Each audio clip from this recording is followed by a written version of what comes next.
साय सरकार का पहला बजट पेश हो चुका है और अभी भी बजट सत्र जो है विधानसभा में जारी है। इस दौरान आज हम उपस्थित हैं प्रतापपुर की लोकप्रिय विधायक श्रीमती शकुंतला सिंह पोर्ते जी के साथ और आज उनसे बात करेंगे बजट को लेकर के कि उनके हिसाब से बजट किस तरीके का है, क्या उसमें लाभ मिलेगा लोगों को और किस तरीके की चीजें छत्तीसगढ़ को मिलने वाली है। तो आइए आज बात करते हैं श्रीमती शकुंतला सिंह पोर्ते जी से। नमस्कार मैम। मैम, जैसा कि हाल ही में छत्तीसगढ़ का पहला बजट विष्णुदेव साय सरकार का, आपकी सरकार का, भाजपा सरकार का पहला बजट पेश हुआ है। आपकी क्या राय है बजट को लेकर के? जैसा कि आप सभी जान रहे हैं कि अभी हमारा बजट सत्र चल रहा है और जो अभी नया बजट आया है, इसके लिए मैं अपने छत्तीसगढ़ के हमारे थोड़ा यशस्वी तेज बोलिए मुख्यमंत्री बस।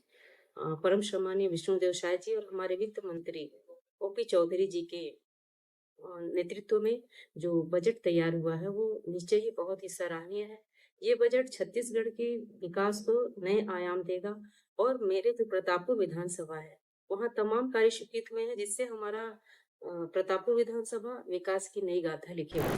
प्रतापपुर विधानसभा की बात होती है मैम, आप वहां से जीत करके आती हैं, लोगों ने आपको सराखों पे बैठाया, आपको इतने भारी बहुमतों से जिताया, तो वहां प्रतापपुर के विकास को लेकर के इस बजट में लोगों की क्या उम्मीदें हैं या क्या चीजें दिखाई देती हैं? प्रतापपुर विधानसभा के अंतर्गत मेरा 2 जिला पड़ता है, बलरामपुर जिला है और एक सूरजपुर जिला है।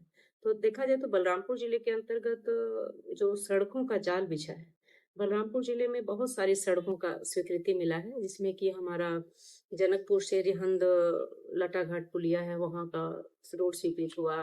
आपका पंसरा ओदारी से लेकर के चलगली मार्ग स्वीकृत हुआ है और आपका रमेशपुर से लेकर के शंकरपुर मार्ग तमाम मार्ग स्वीकृत हुए जो कि हमारे क्षेत्र की जनता के लिए बहुत बड़ी सुविधा होगी।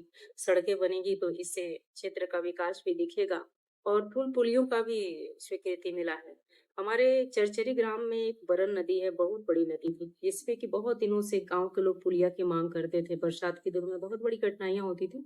वो पुलिया भी स्वीकृत हुआ है, बरन नदी पे पुलिया। और हमारा प्रतापपुर जो है प्रतापपुर का जो एक न्यायालय स्वीकृति मिला है न्यायालय का। बहुत दिनों से लगभग 20 वर्षों से लंबे इंतज़ार थे लोगों को कब हमारा न्यायालय बन के तैयार होगा।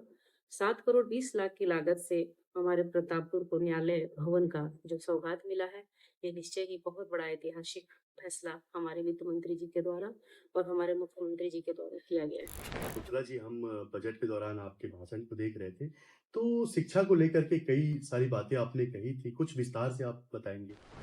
शिक्षा को लेकर के हमारे यहाँ अभी तातापानी महोत्सव में हमारे मुख्यमंत्री जी गए थे और हमारे शिक्षा मंत्री बृजमोहन अग्रवाल जी भी गए हुए थे। और वो बहुत ही संयोग था कि मैंने अपने रघुनाथ नगर में महाविद्यालय नया खुला है, जहाँ की भवन नहीं है। तो मैंने भवन की माँग रखी थी कि मेरे रघुनाथ नगर में महाविद्यालय भवन हो जाता फिर। और एक ही बार की माँग में तुरंत तत्काल इस बजट में उसको स्वीकृत किया गया है। इसके लिए मैं अपने शिक्षा मंत्री जी को और मुख्यमंत्री जी को बहुत बधाई देना चाहूँगी। और हमारे मुख्यमंत्री जी और हमारे शिक्षा मंत्री जी बृजमोहन अग्रवाल जी तमाम सारे शिक्षा के क्षेत्र में नए कदम उठा रहे हैं। आपको पता है अभी 33,000 शिक्षा कर्मियों की भर्ती उनके द्वारा की जानी है और हमारे जो गोंडी भाषा में सॉफ्टवेयर बनाया जा रहा है जिससे गोंडी भाषा को पहचान मिलेगी और तमाम ऐतिहासिक कदम उठाए जा रहे हैं सभी क्षेत्र में। स्वास्थ्य के क्षेत्र में देखा जाए तो 50 लाख की लागत से हमारे सरगुजा को भी मतलब हॉस्पिटल निर्माण के लिए बजट दिया जा रहा है।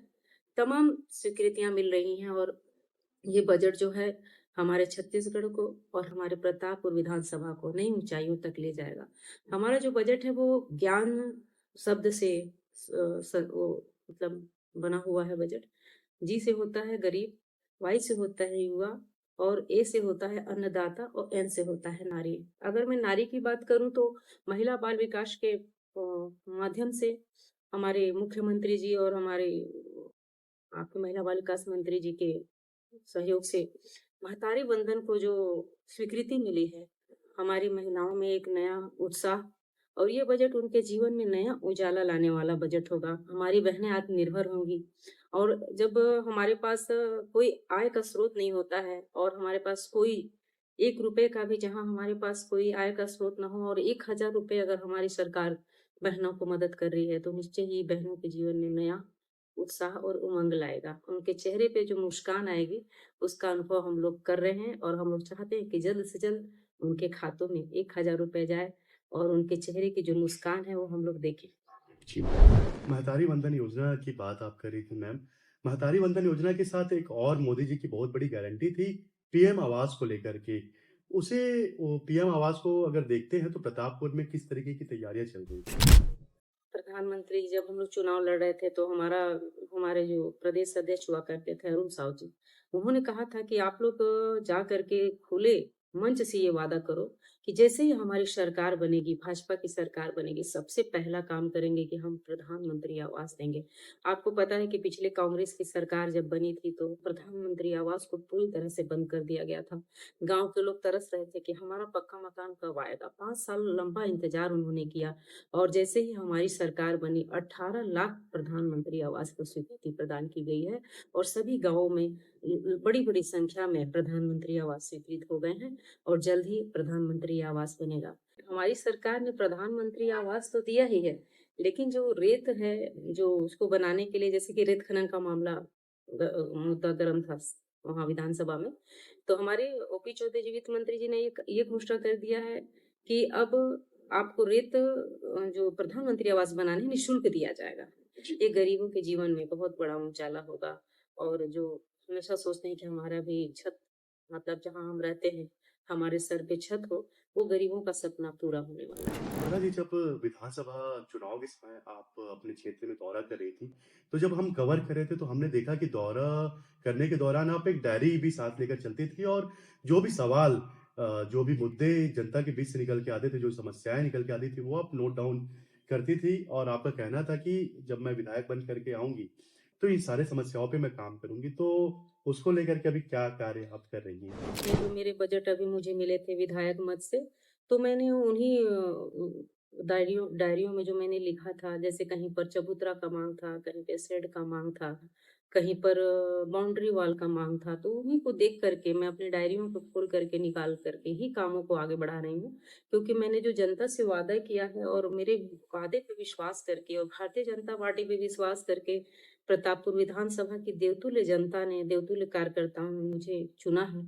इसके लिए मैं आजीवन उनकी आभारी हूँ और मैं निरंतर उनकी सेवा में लगी रहूँगी, रात-दिन मेहनत करूँगी और जो आशा और विश्वास उन्होंने जताया है, उसको पूरा करना मेरा परम कर्तव्य है, जिसको करने में मैं आगे बढ़ी हूँ और मुझे लगता है कि निश्चय ही हमारी सरकार ने, भारतीय जनता पार्टी की सरकार ने और हमारे मुख्यमंत्री और वित्त मंत्री जी का सहयोग और आशीर्वाद हम पे बना रहेगा और हम बहुत अच्छा प्रतापपुर का निर्माण करेंगे, विकसित प्रतापपुर बनाएँगे। शकुंतला जी, आपने अपनी बात रखी बजट को लेकर के, आपने सारे विषयों को भी कवर किया कि स्वास्थ्य की बात हो, शिक्षा की बात हो, निर्माण को लेकर के बात हो या महिला सशक्तिकरण को लेकर के बात हो। तो जब अभी विधानसभा सत्र खत्म होगा और आप जब अपनी विधानसभा जाएँगी, तो प्रतापपुर वासियों को, अपनी जनता को आप सबसे पहला सौगात क्या देने वाली हैं? जी, जैसे ही मैं प्रतापपुर जाऊँगी तो मैं अपने प्रतापपुर वासियों के लिए सबसे बड़ी सौगात प्रतापपुर चंदौरा मार्ग है, जो कि चंदौरा जाने का जो रास्ता है, वो बहुत ही खराब हो चुका है। वहाँ लोगों का चलना दूभर हो गया है, लोग बरसात में तमाम कठिनाइयों को झेले हैं। वो रोड मुझे लगता है कि इस क्षेत्र की बहुत बड़ी उपलब्धि होगी जिसे मैंने स्वीकृत कराया है और अभी जाने वाली हूँ प्रतापपुर तो मैं सबसे पहला सौगात उस रोड का भूमि पूजन करना चाहूँगी और वो होगा। हम बात कर रहे थे प्रतापपुर की लोकप्रिय विधायक श्रीमती शकुंतला सिंह पोर्ते जी से। उन्होंने जो हाल ही में बजट पेश हुआ है विष्णुदेव सरकार का, भाजपा सरकार की जो बजट आई है, उसको लेकर के विस्तार से अपनी बात रखी और उनके क्षेत्र को जो सौगात मिली है, उस पर भी उन्होंने खुलकर अपनी बात रखी। आप सभी का बहुत-बहुत धन्यवाद।